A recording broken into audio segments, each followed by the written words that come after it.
Erev Tov, Shalom Uvracha. Alors on est veille de Rosh Hashanah 5784 et donc j'en profite avant tout pour souhaiter à chacun d'entre vous et vos proches Shana Tova Umvorechet avec tout ce que cela comprend, Be'ezrat Hashem, du fond du cœur, santé, brachot, parnassa bien sûr, mais surtout que Akadosh Baruch Hu soit fier de chacun d'entre vous, qu'il vous accorde ses plus belles brachot et que vous puissiez en profiter pour grandir et montrer à Hachem que ça valait la peine pour lui d'investir une année de plus sur chacun d'entre vous, que chacun joue son rôle pleinement. Alors Rabotai, comme on l'a dit à quelques heures de Hayom, puisque la Torah elle dit Atem Nitzavim Hayom Kullechem, de quel Hayom est-ce qu'il s'agit? Bien sûr de Rosh Hashanah. À quelques heures de Rosh Hashanah, alors qu'est-ce qu'on dit? On dit que rien n'est acquis.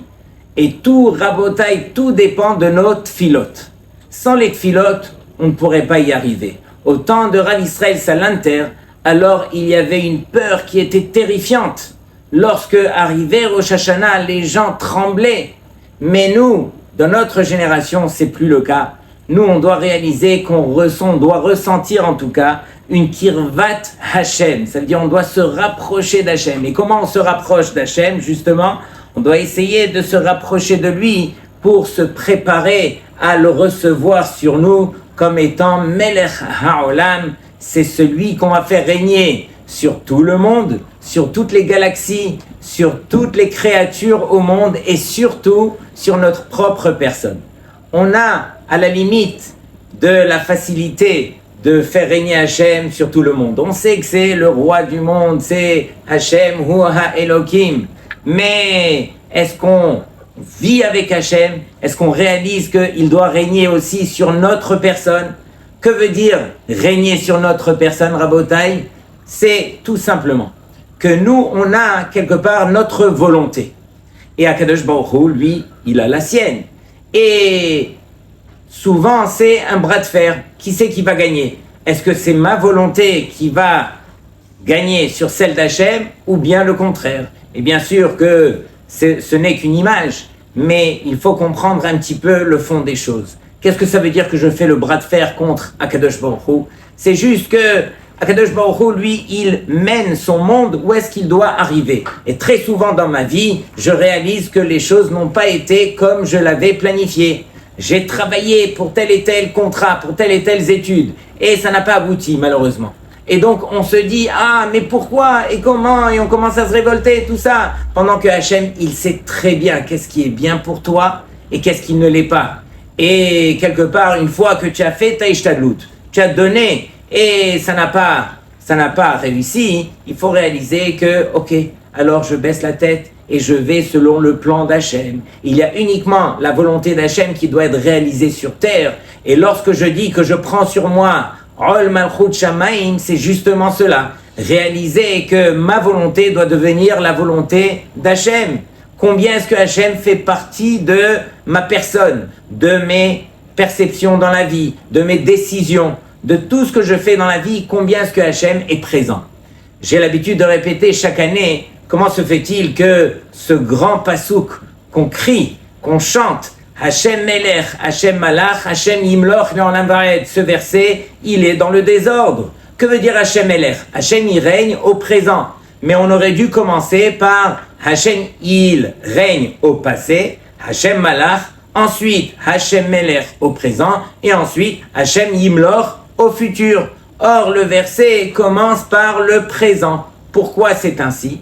Rabotai, écoutez bien la réponse que je vous propose.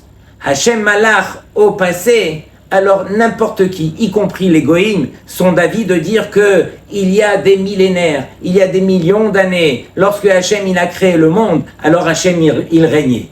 Pourquoi est-ce qu'on est tous d'accord de faire régner Hachem dans le passé? Parce qu'on n'a aucune appartenance avec Hachem dans le passé. C'est tellement loin de nous qu'on est tous prêts à accorder que Hachem régnait dans le passé. De même dans le futur. Dans le futur, qu'est-ce que je dis? À la fin des temps, dans des millions d'années, alors Hachem régnera. Oui, Hachem régnera. Moi, je ne serai plus là. Et donc, je suis d'accord d'accorder quelque part le fait que Hachem régnera dans le futur. Mais Rabotai, tout le travail de Rosh Hashanah, c'est de dire Hachem Melech. Hachem, il règne au présent. Combien Hachem fait partie de ma vie au présent à chaque instant.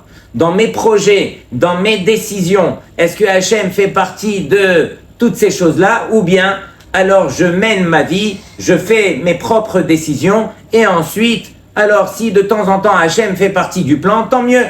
Mais Rabotai, c'est ça le but de Rosh Hashanah. C'est de permettre à Hachem de faire partie de ta vie. Le plan de ta vie, c'est Hachem. Et donc, on va essayer de se rappeler à l'ordre. Rabotai, j'ai entendu un très beau machal. Un machal qui devrait nous faire au moins réfléchir. Il y avait une fois un qui était condamné au tribunal. Il arrive et des témoins se lèvent et ils témoignent que c'était lui l'assassin. C'est lui qui avait tué Shimon. Et donc, c'est pas juste que des témoins se lèvent, alors il y a même des photos à l'appui et il y a même un vidéo. Et lorsqu'il y a des preuves aussi tangibles, alors voici que son propre avocat, il prend la parole et il leur dit devant le juré, devant le juge, il leur dit écoutez, je sais que mon client, il est passible de mort, il est coupable. Malheureusement, il y a tellement de preuves contre lui, mais j'aimerais éveiller en vous quelque chose qui pourrait remettre les choses en question. Si je vous montre que cette porte va s'ouvrir, cette porte qui est au fond du tribunal, elle va s'ouvrir. Et si au moment où elle s'ouvre, alors on voit que Shimon, celui qui a été tué, il rentre, qu'est-ce que vous faites? Bien sûr que vous allez retirer vos accusations. Et tout le monde dit oui. Alors à Botaï, tout le monde se tourne vers la porte. Tout le monde s'est tourné vers la porte, on a ouvert la porte, et en regardant vers la porte, quelques secondes, il n'y a personne qui rentre. Personne n'est rentré. Il leur dit, il tape sur la table et il leur dit, écoutez, si vous étiez sûr et certain que mon client c'était l'assassin, personne n'aurait regardé au travers de cette porte. Tout le monde sait que c'était lui l'assassin, pas besoin de vous tourner, pas besoin de regarder. Si vous avez regardé, c'est qu'il y avait un doute. Et donc, grâce à ce doute, vous n'avez pas le droit de le condamner. Et donc le juge, il se concerte avec les avocats, avec le juré, et tout le monde réfléchit. Et quelque part, c'est vrai, ils sont rentrés dans le piège. Et il a bien dit, l'avocat, mais ils ont regardé le film de ce qui s'est passé au moment où il a dit « Ouvrez la porte ». Et là, ils sont revenus et ils ont dit « Voici que votre client Réhouven, il est condamné à mort ». Et l'avocat, il dit « Mais je vous ai prouvé le contraire ». Tu ne nous as rien prouvé. On a revu le film et on a vu que toute l'assistance, tout le monde s'est tourné vers la porte, à l'exception de qui? De votre client Réhouven. Lui ne s'est pas tourné vers la porte. Lui avait la tête baissée. Il savait très bien que c'était lui l'assassin. Et donc il n'avait pas besoin de regarder par la porte parce qu'il connaissait la vérité. Et Rabotai, ce n'est qu'un machal, le nimshal, c'est que arrive Rosh Hashanah et dans le ciel, alors ils vont regarder, est-ce qu'on va regarder à travers la porte, oui ou non? Est-ce qu'on est sûr de nos actions qu'on a fait cette année? Est-ce qu'on a fait une réelle teshuva pour revenir vers Hachem? Est-ce que malheureusement on est condamné? Où est-ce qu'on se situe? Qu'est-ce qu'on fait? Est-ce qu'on regarde par la porte, oui ou non? Alors à Botaï, c'est juste pour nous mettre un petit peu dans l'ambiance de Rosh Hashanah. On va poursuivre. Comme je l'ai dit, on n'a qu'une seule arme, qui est la tfila. Et la tfila, bien sûr, elle nous accompagne toute l'année. Mais la tfila de Yamim Noraim, la tfila de Rosh Hashanah, il n'y a rien comme la tfila de Yamim Noraim. Akadosh Baruch Hu, il est parmi nous. Dirshu Hashem behimatseo, qui veut dire demander à Hashem lorsqu'il se trouve. Car uhu kerauhu bihyoto karov. Appelez-le, implorez-le lorsqu'il est proche de vous. Et donc est arrivé ce moment où Hachem est le plus proche. À nous d'ouvrir la bouche et de demander. Rabota, écoutez cette histoire qui s'est passée il y a 150 ans dans un des pays d'Europe. Il y avait un grand rabbin qui s'appelait Rabbi Yesharia Bardeki, qui était nul autre qu'un des élèves de Rabbi Haïm de Volojine. Rabbi Haïm de Volojine, qui était nul autre que l'élève du Gaon Mivina, qui a lui fondé la première yeshiva au monde, et Rabbi Haïm de Volojine ne recevait dans sa yeshiva que les Bachorim qui avaient bien sûr terminé le chasse. Imaginez le niveau. Parmi ces Bachorim, il y avait ce Rabbi Yesharia Bardeki. Et lui, son rêve, c'était de monter en Eretz Israël. Mais à l'époque, il y a 150 ans, encore une fois, alors il fallait prendre le bateau des semaines pour arriver en Eretz Israël. Mais pendant des années, il a prié jusqu'au moment où il a dit à son épouse et ses enfants, est arrivé le moment.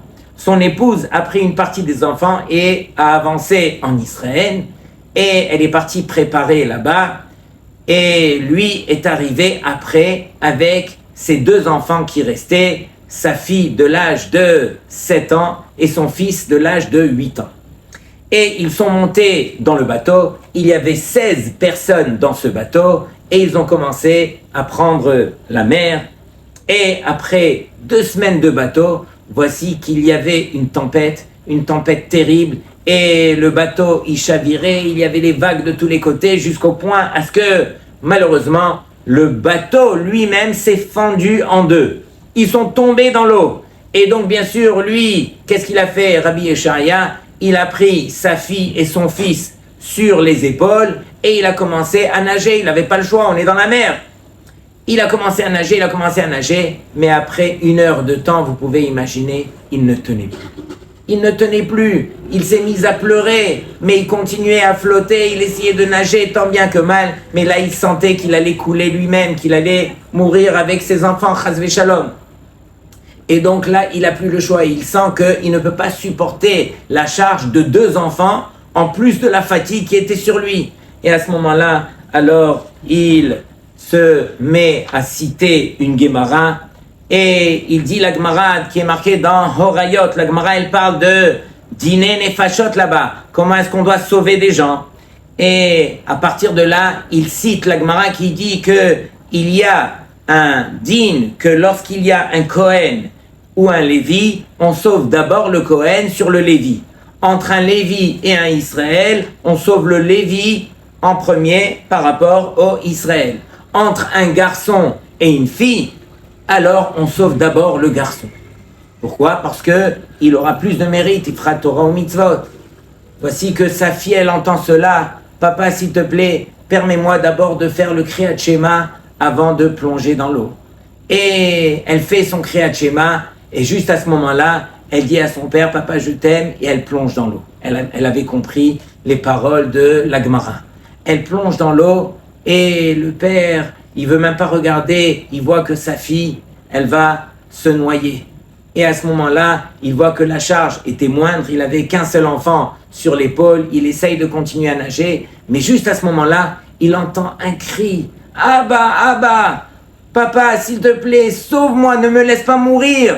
Mais elle a crié de manière tellement forte qui sortait de ses entrailles, que le père a entendu ça, il s'est rappelé à l'ordre, il a pris sa fille, il l'a remise à la dernière seconde sur ses épaules, et il a entendu un cri de sa fille qui était tellement désespérée que là il n'en pouvait plus, il a continué à nager, il a nagé, imaginez, encore pendant 2 heures. Et après 2 heures, il a vu au fond la terre, le bout de la terre, on y arrive. Et donc, il a continué à nager jusqu'à ce qu'ils sont arrivés au bord. Dès qu'ils sont arrivés au bord, alors bien sûr, lui, il s'est effondré, il a perdu connaissance, ses enfants, ils ont essayé de le rattraper et tout, mais en fin de compte, ils ont fait venir des gens pour l'aider à s'en sortir, et en fin de compte, il s'en est sorti, et sa fille, elle a sauté sur son père, papa, tu m'as sauvé la vie. Et le père de lui dire, ma fille, ce n'est pas moi qui t'ai sauvé la vie, c'est toi-même qui t'ai sauvé la vie. Lorsque tu as crié un cri qui venait de tellement profond de toi que je n'ai pas pu me retenir. J'ai trouvé les forces pour pouvoir te reprendre et pour pouvoir nager encore quelques heures. Alors c'est grâce à toi, ma fille, ces cris-là qui sont venus du plus profond de toi, c'est ça ce qui m'a donné la force. Rabotai, on va se retrouver encore une fois dans quelques heures, Yom Hadin, et donc on a cette arme qui s'appelle la tfila. Chacun d'entre nous, on devra se retourner vers Boré Olam, vers Akadosh Baruch Hu, Melech HaOlam, et lui dire dans nos mots ce qui va sortir de notre cœur. La tfila qui va sortir le jour de Rosh Hashanah, c'est celle qui sortira de nos entrailles, celle qui permettra de dire à Hachem, s'il te plaît Hachem, sauve-moi, sauve-moi. Combien je me suis égaré, combien je me suis oublié, combien je n'ai pas été à la hauteur de faire ta volonté, mais combien j'en ai envie. C'est le Yetzer Hara qui est à l'intérieur de moi qui me fait trébucher. Mais s'il te plaît Hachem, je me reprends et je vais m'améliorer. Et donc Rabotai, c'est ça Rosh Hashanah. Rosh Hashanah, c'est réaliser d'abord devant qui on va se tenir. Souvent on pose la question, mais on aurait dû mettre d'abord Yom Kippour, d'abord faire Tchouva, avant Rosh Hashanah, avant de proclamer que Hachem hu Hamelech. Mais Rabotai, c'est exactement le contraire, d'après ce qu'on est en train de dire ici. Pourquoi? Parce que le but, c'est de faire régner Akadosh Baruch Hu sur toi, de réaliser devant qui tu te tiens. Shiviti Hachem lenegdi tamid, et ensuite tu feras une réelle teshuva. Apprends d'abord c'est quoi la grandeur d'Hachem.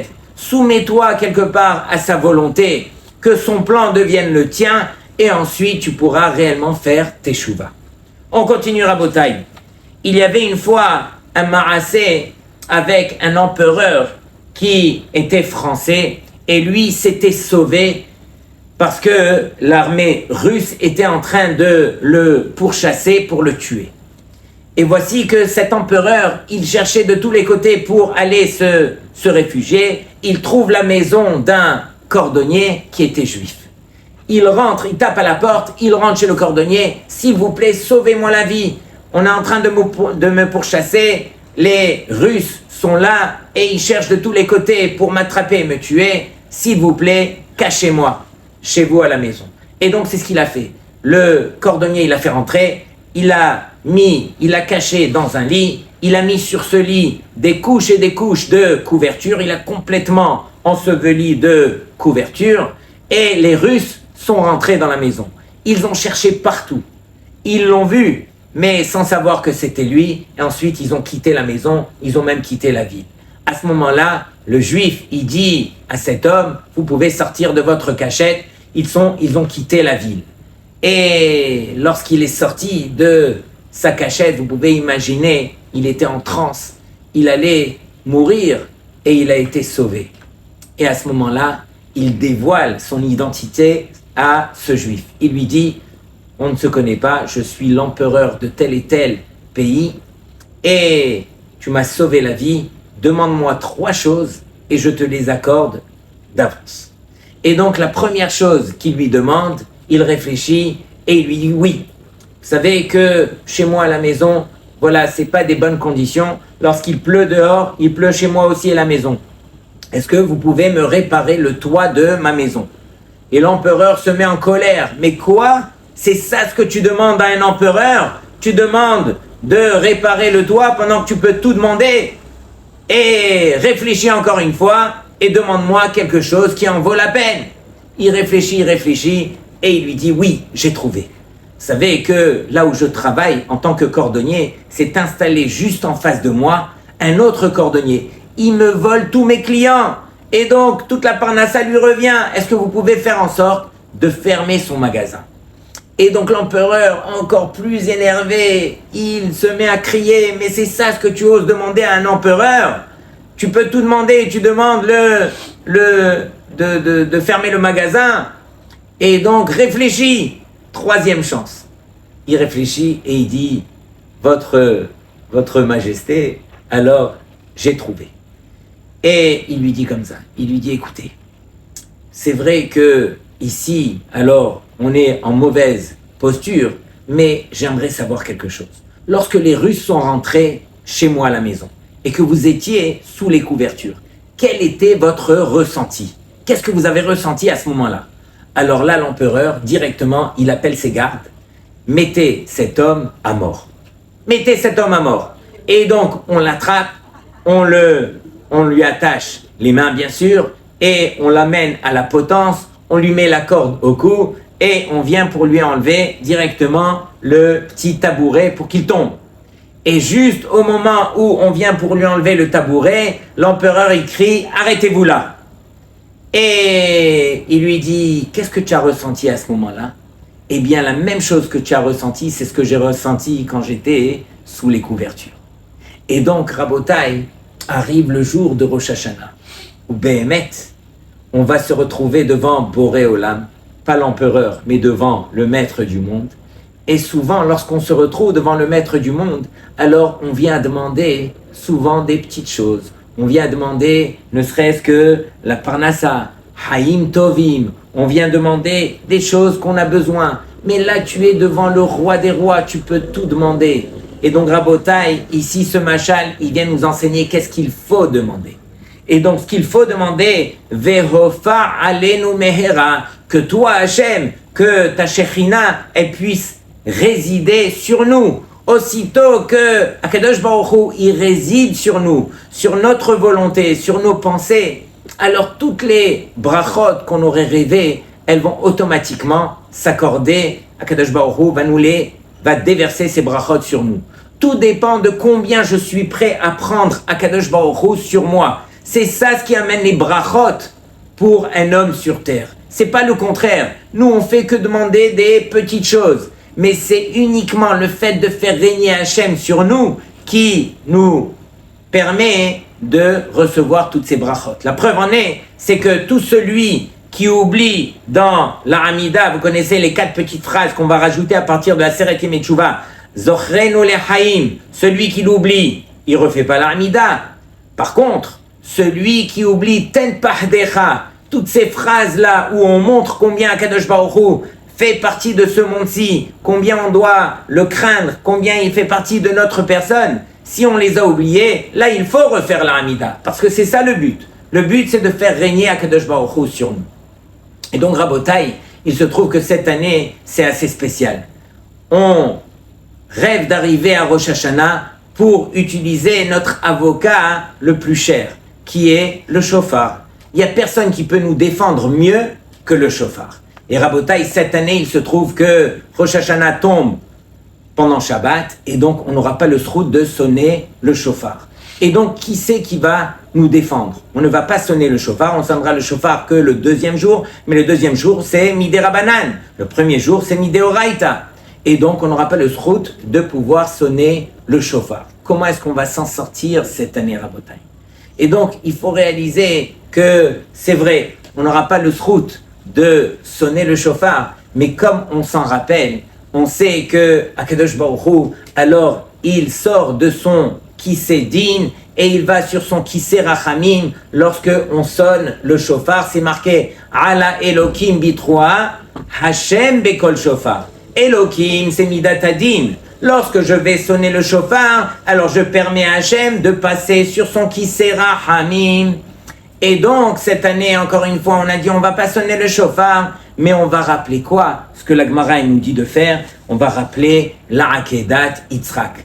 Quand je vais rappeler la Akedat Yitzhak, alors je permets à Hachem directement de passer de son Kisei Din à Kisei Rachamim. Et donc, cette année, on a un srout spécial.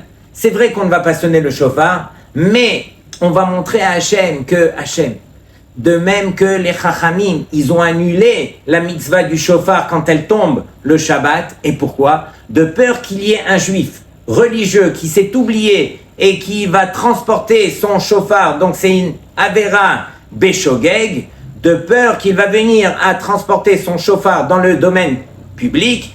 Alors les Chachamim ont annulé la mitzvah du shofar pour tous les juifs, pour toutes les générations et dans toutes les conditions. Et donc, nous aussi, à Kadosh Baruch Hu, on va être mévater quelque part sur cette mitzvah qui est des plus chères à tes yeux, qui s'appelle le shofar. Et on te demande, du fait qu'on a été makriv, le shofar, on l'a quelque part sacrifié ce shofar puisqu'on ne va pas le sonner. Et pourquoi on l'a sacrifié? Pour faire ta volonté, pour montrer que même une Avera Beshogeg, c'est tellement cher à tes yeux qu'on est prêt à être mévater sur le shofar. Nous, on est mévater, toi aussi, Akadosh Baruch Hu, sois mévater. Essaye de faire en sorte de nous protéger. Lorsqu'on fera la Akedat Yitzhak, lorsqu'on va raconter la Akedat Yitzhak, alors, s'il te plaît, protège-nous. Protège-nous du Satan et de tous ceux qui veulent nous accuser par rapport à nos mauvaises actions de cette année. Et Rabotai, j'ai vu un grand chidouche dans le Meshech Chochma.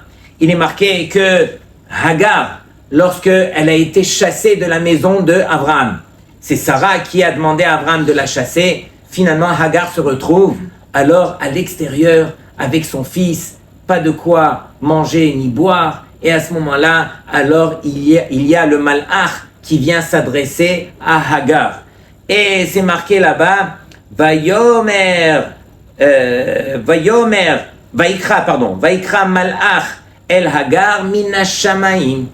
Voici que c'est marqué là-bas que le malach, il a appelé Hagar du ciel et il lui a dit, ne t'en fais pas.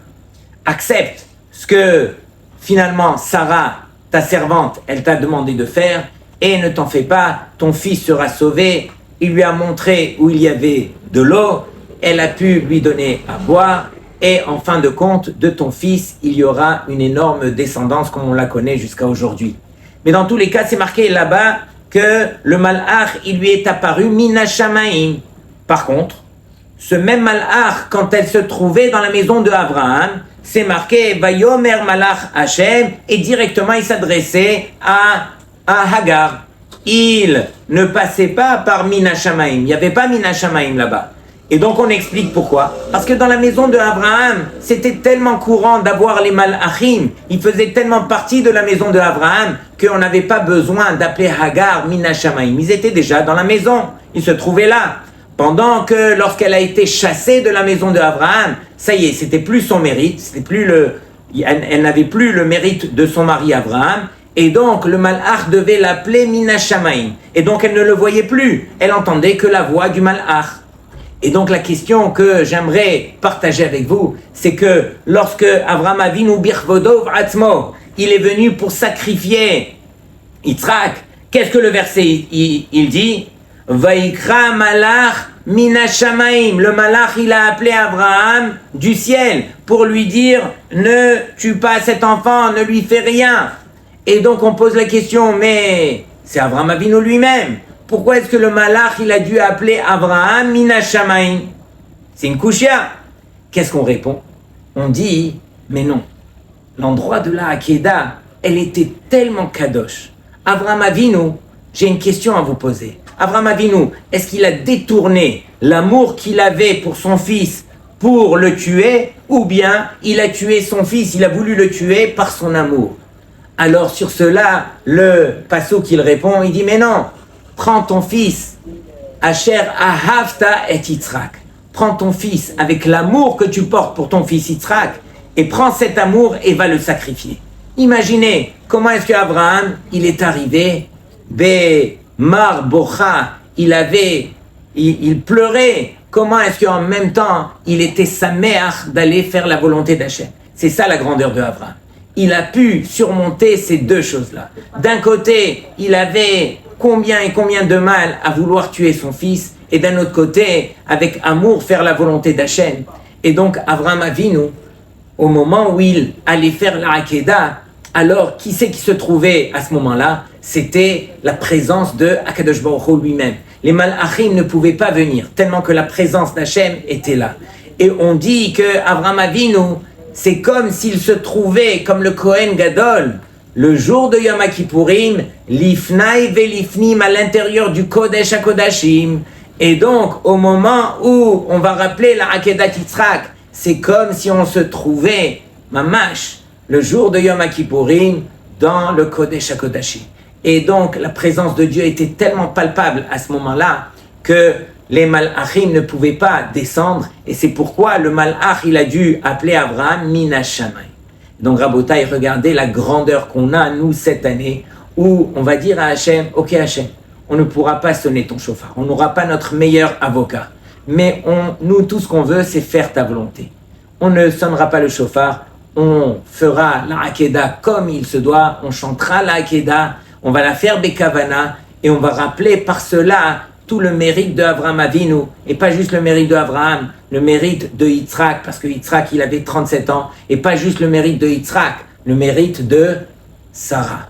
Sarah aussi, Rabotai, elle était bien au courant, puisque le malach, il est venu la voir, et il lui a montré que son fils, il allait mourir.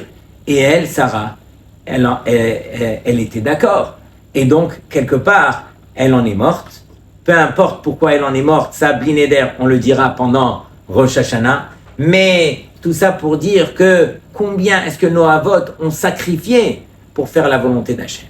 Nous, le jour de Rosh Hashanah, on dira à Hachem, Zocher Aberit. S'il te plaît, Hachem, rappelle-toi de cette alliance que nos avot ont fait pour faire ta volonté.